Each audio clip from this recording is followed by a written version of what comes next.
मैं आपको है ना, मेरे पास मैंने कोचिंग करी थी स्प्रिंग बोर्ड से, तो हर कोई बच्चा स्प्रिंग बोर्ड से कोचिंग नहीं ले पाता क्योंकि काफ़ी महंगी कोचिंग है। तो फिर मैंने सोचा कि मैंने तो कोचिंग कर ली, अब मेरे जो नोट्स हैं वो क्या काम आएंगे। तो फिर मैंने ये सोचा कि क्यों ना मैं जिन बच्चों को वाकई ज़रूरत है, चीज़ों की नीड है, मैं उनको ये नोट्स पढ़ा दूँ। तो देख सकते हैं राजस्थान की उत्पत्ति, राजस्थान की कुछ उत्पत्ति कुछ इस तरह से हुई है। तो देख सकते हैं पैंजिया और पैंथालासा। अब पैंजिया क्या चीज़ है? पैंजिया क्या थे? महाद्वीपों का जो संयुक्त रूप से महाद्वीप होते थे, जितने भी महाद्वीप थे ना, तो उनको एक एक पोर्शन में बांट दिया, ठीक है। तो उसको बोला पैंजिया, पैंजिया, ठीक है। और दूसरा पोर्शन में जो था उसको बोला था पैंथालासा, जो बच गया, वो जो बच गया था उसको बोलते हैं महासागर। जो हमारी जो पृथ्वी थी उसको कुछ इस तरीके के दो भागों में बांट दिया गया। कैसे? पैंजिया और पैंथालासा। पैंजिया में उसको कहा गया महाद्वीप जितने, तो आपने जैसे कि मैंने बताया पैंजिया पैंथालासा समझ में आ गया कि जो हमारी अर्थ है उसको कुछ इस तरीके से दो भागों में डिवाइड किया, जिसके अंदर पैंजिया और पैंथालासा दो पार्ट बनाए गए। और उसमें जो पैंजिया था उसको कहा गया कि जो महाद्वीप है, जितने भी महाद्वीप है संयुक्त रूप से, उनको एक तरफ रखा गया और बोला गया कि ये पैंजिया है। और दूसरा जो पानी वाली जो सर्विस बच गई थी उसको बोला था पैंथालासा। जैसे कि उसका पानी बहुत ज़्यादा है, अर्थ के ऊपर 71% है, तो इसलिए पानी को क्या कहा गया, 71% रखा और इसको 29% हो गया। आप देख सकते हैं, जीरो से ज्योग्राफी आपको नहीं आती ना, मैं बिल्कुल जीरो से बताऊंगी कि जो छोटे बच्चे हैं ना वो भी पढ़ सकते हैं।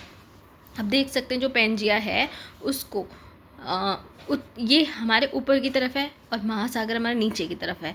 तो ये इसका नॉर्थ पोर्शन हो गया ना, उत्तरी भाग को पेंजिया कहा और दक्षिणी भाग को पैंथालासा कहा।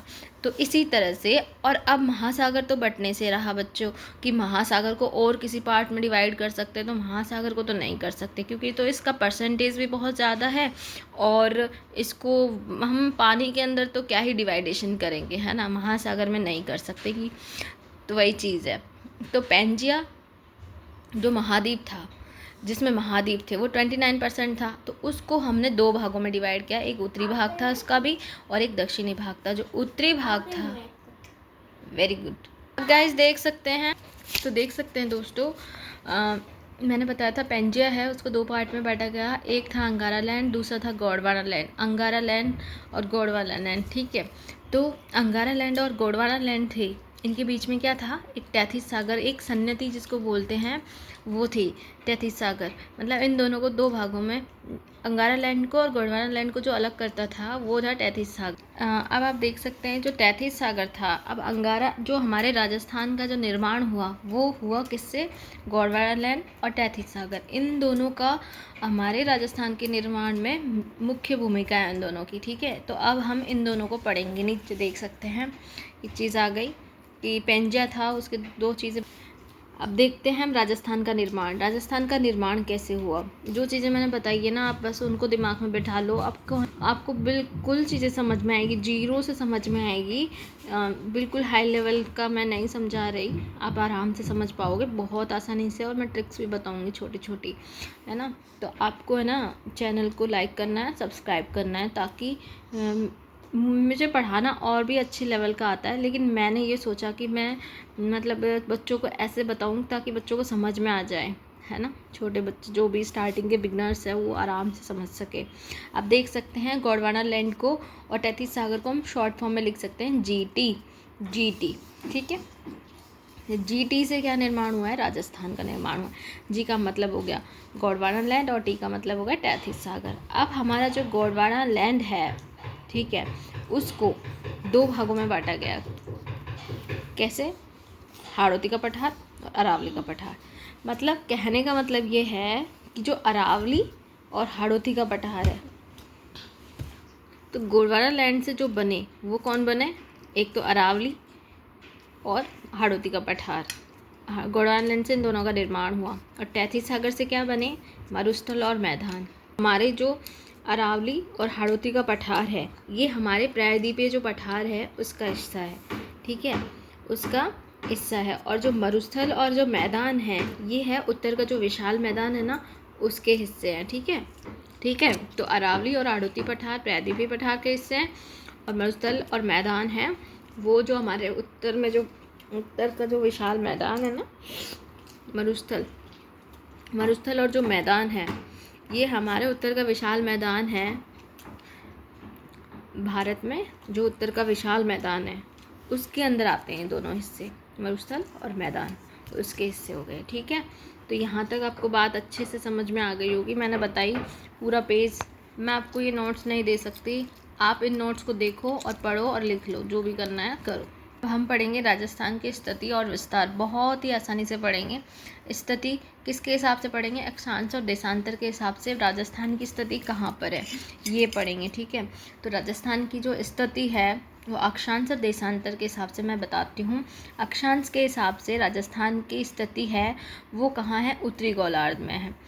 और देशांतर के हिसाब से जो राजस्थान की स्थिति है वो है पूर्वी गोलार्ध में। इस हिसाब से हम कह सकते हैं कि अक्षांश और देशांतर दोनों के हिसाब से जो राजस्थान की स्थिति है वो है उत्तरी पूर्वी गोलार्ध में। ठीक है, तो आपको इस मैप से राजस्थान की स्थिति मैंने अच्छे से बता दी। ये 0 डिग्री अक्षांश है और ये 0 डिग्री देशांतर है। ओके, आप देख सकते हैं अक्षांशीय विस्तार, इसको भी मैं अक्षांशीय विस्तार को मैं इस मैप के हिसाब से समझाऊंगी बहुत आसानी से।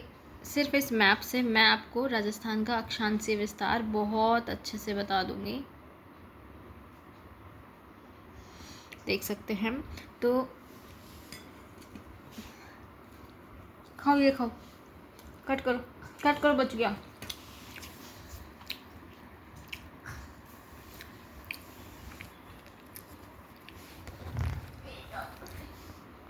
तो हमारे राजस्थान का जो अक्षांशीय विस्तार है वो हम इस तरह से समझेंगे, ये है उत्तर, ये है दक्षिण, ये उत्तरी अक्षांश, ये दक्षिणी अक्षांश। ठीक है, तो यहाँ तक राजस्थान का जो विस्तार है वो यहाँ तक है, उत्तरी से अक्षांश के हिसाब से कैसे देखेंगे? उत्तर से दक्षिणी अक्षांश। ठीक है, अब ये हम उत्तर वाले पॉइंट को समझेंगे। तो क्या है?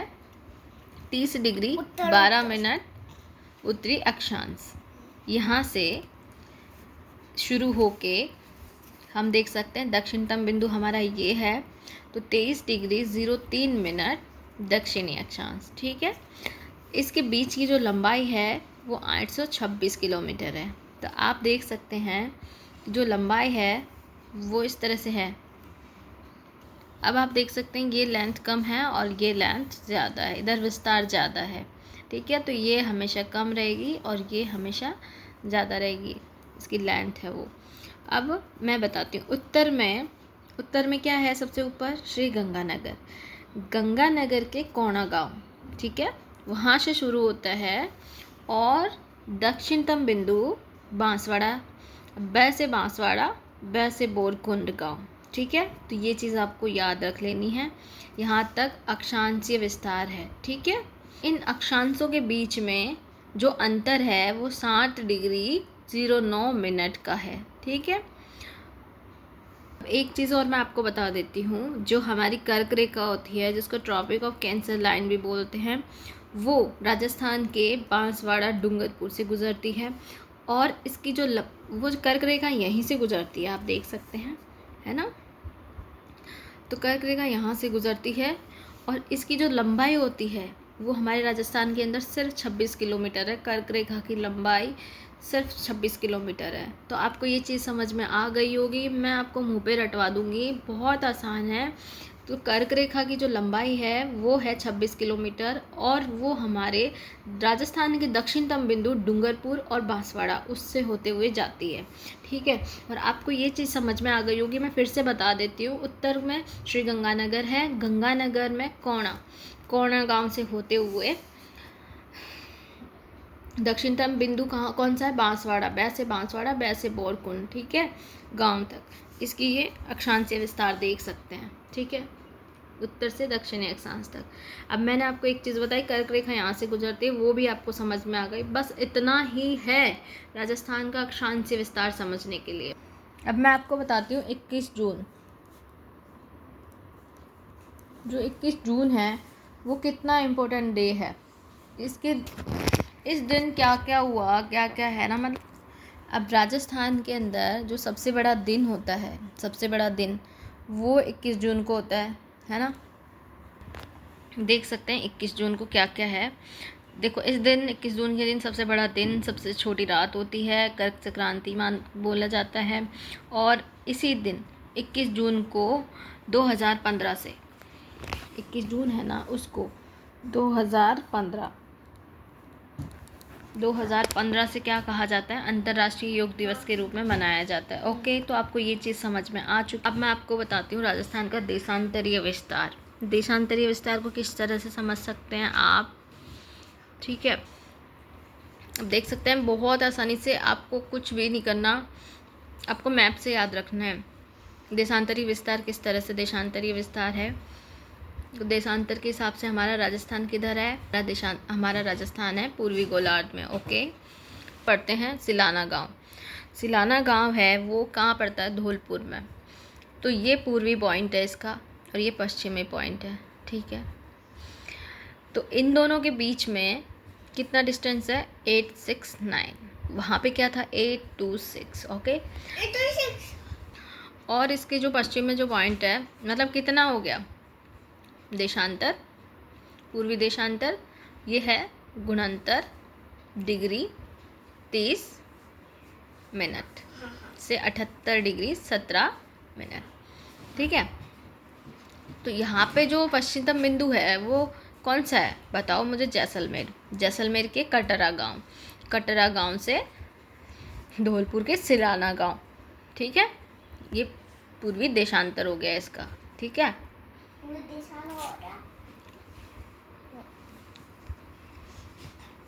देशांतर को कैसे देखेंगे, हमारा जो राजस्थान है वो गोलार्ध के उसके अंदर कहाँ पे है, पूर्वी गोलार्ध में स्थित है। तो आप इसको आसानी से समझ लेना बच्चों, जो भी है ना, मतलब जो छोटे बच्चे हैं उनको बहुत अच्छे समझ में आ जाएगा।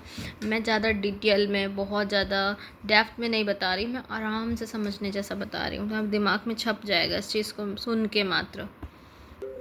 और इसके बीच में जो अंतर है वो कितने का है, 8 डिग्री 47 मिनट, ठीक है, दोनों देशांतरों के बीच में। मध्य गांव देख लीजिए, राजस्थान का जो मध्य गांव है वो लापोलाई है, जो नागौर में है। और जो सैटेलाइट से देखा गया था, सैटेलाइट सर्वे के अनुसार जो राजस्थान का जो मध्य गांव था वो गगराना, कौन सा था, गगराना, वो नागौर में माना जाता था। लेकिन अभी जो पहले जो माना गया था कि राजस्थान का जो मध्य गांव कौन सा, लापोलाई था, जो सैटेलाइट सर्वे से कौन सा गया, गगराना, ठीक है। तो ये है मध्य गांव, समझ में आ गया, लापोलाई नागौर, ठीक है। आपको अगर याद नहीं होता है ये लापोलाई नागौर, लापोलाई नागौर में, तो आप है ना इसका नागौर का ना याद रखना और लापोलाई का ला, तो इससे नाला बन जाता है, ठीक है। तो नाला बीच में से बहता है राजस्थान के, तो ना से नागौर, ला से लापोलाई, ठीक है। तो ये चीज़ के माध्यम से याद हो जाएगी। तो हमारी जो देशांतर रेखा होती है उनसे हमारी तिथि और समय डिसाइड होता है। तो देशांतर रेखा को क्या कहते हैं, तिथि रेखा भी बोल सकते हैं और समय रेखा भी कह सकते हैं। और 1 डिग्री जो देशांतर रहता है वो 4 मिनट के बराबर होता है, देख सकते हैं यहाँ पे लिखा हुआ है। 1 डिग्री जो देशांतर होता है 4 मिनट के बराबर होता है। 1 मिनट जो देशांतर होता है वो 4 सेकंड के बराबर होता है। 1 डिग्री तो 4 मिनट के और 1 मिनट 4 सेकंड के बराबर। पॉइंट ये भी देख लेना, राजस्थान के पश्चिम में कौन सा है, जैसलमेर, और पूर्व में धौलपुर है। तो समय अंतराल 35 मिनट 8 सेकंड का होता है, ठीक है। तो ये चीज़ को ध्यान रखना। अब आएगी अगला पॉइंट है हमारा राजस्थान का विस्तार, उसको हम नेक्स्ट वीडियो में पढ़ेंगे। Bye guys.